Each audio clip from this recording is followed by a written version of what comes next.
Today, we're going to be reading Sonnet 116, which is one of William Shakespeare's more popular sonnets that he's written. We're going to be looking at iambic pentameter again because this follows that same ABA, CD, CD, EF, EF, GG rhyme scheme that we are more familiar with. But first, we're going to do a quick write activity. This is going to make you think about people's quirks, things that make them them. So before Shakespeare, most sonnets were written about a seemingly perfect woman. However, the object of affection in many of Shakespeare's sonnets is not a beautiful woman. Pick some things about someone that you love that most people may not think of as being attractive qualities and describe why you love those attributes. So this doesn't have to be about somebody that you are like in love with or significant other or anything like that. You could pick a friend, a family member, just somebody that you like being around and why you like being. So for my example, I talked about my sister. I love my sister so much. But she has the loudest and most hilariously obnoxious sounding laugh ever. And some people might think that it's terrible and they wouldn't like this about her, but I've grown up listening to this laugh my entire life and it just reminds me of her. It makes me think of her and I wouldn't have her laughing any other way because if she did, it wouldn't be her. So that's what I want you to think about. Think about somebody that you're close with, that you, all of their weirdness, those are the things that you love about them. And that's what I want you to write about. All right, Sonnet 116. Let's get through this first quatrain and we'll talk about what he's trying to say here. Let be not to the marriage of true minds admit impediments. Love is not love, which alters when if alteration finds, or bends with a remover to remove. So let's look at the first line, the marriage of true minds. He's saying the marriage of two people's brains admit impediments. Impediments really just means obstacles in this situation. So what is he trying to say here? He's basically saying that he doesn't want to accept that anything can come between two people who absolutely, truly love each other. Love is not love, which alters when it alteration finds or bends with a remover to remove. So he's saying love isn't true love if it changes when things get really hard. If it lets itself be diminished or it starts to fall apart, it must not have been true love. That is how he feels personally about finding true love.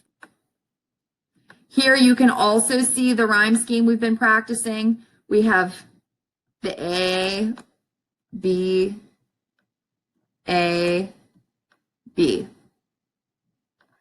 So we've got minds, love, finds, remove. Obviously, love and move don't exactly rhyme perfectly, but again, this is just a part of poetry. All right, let's look at the next quatrain here. Oh no, it is an ever fixed mark that looks on tempest and is never shaken.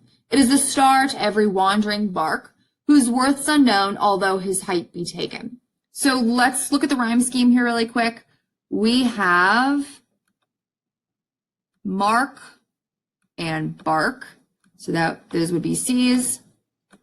And then we have shaken and taken down here. So that would make these letter D's. So CD, CD. So what is he saying? Oh no, it is an ever fixed mark, meaning that it's not moving, that looks on tempest and is never shaken. What is he saying here? He's saying no, instead love is a steady guide. So it's like a lighthouse during a storm. It doesn't come down. It's something you can always see no matter how bad things get between two people. It's like a metaphor. It is the star to every wandering bark whose worth's unknown, although his height be taken. He's saying that if the star that guides ships as they wander at sea, its value is too great to be measured, but it's still used by sailors to help them navigate through storms and through just being lost at sea. So what Shakespeare's trying to basically say here is that the stars in the sky, the sailors are going to use this to navigate through all kinds of things. That's what love is like. Love, no matter how complicated things get in a relationship, love will always see everything to the end. Love will always be the answer to all of the problems that you're facing or the obstacles that you can't seem to overcome or get past. Okay, let's take a peek at our next quatrain. Love's not time's full, though rosy lips and cheeks within his bending sickle's compass come. Love alters not with his brief hours and weeks, but bears it out even to the edge of doom. What do you think this love is not times full situation? What does that mean? Notice that love and time are capitalized, so they're playing on like a character type of situation here. So love is not fooled by time through though pink lips and cheeks are diminished in time. So that basically just means that love does not care if it's your first date, if it's, you know, in your 90s and you've been married for how many years. Even though your lips and your cheeks are not going to be as rosy and you're not going to be so cute anymore, love is not going to change anything. Your love is going to stay the one steady thing in the relationship, even though you're getting older. Love alters not with his brief hours and weeks, but bears it out even to the edge of doom. So he's saying that love doesn't change as the hours or the weeks go by, but it continues unchanged until you die.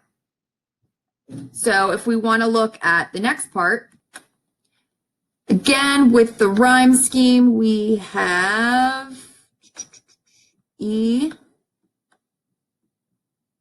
F,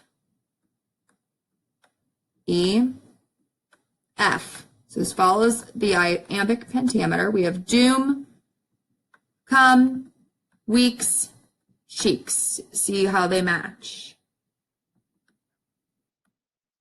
All right, let's take a look at the last two lines here. If this be error and upon me proved, I never writ, nor man ever loved. So what is he saying? Again, let's take a peek at this. We've got proved and loved. So these go together as G and G.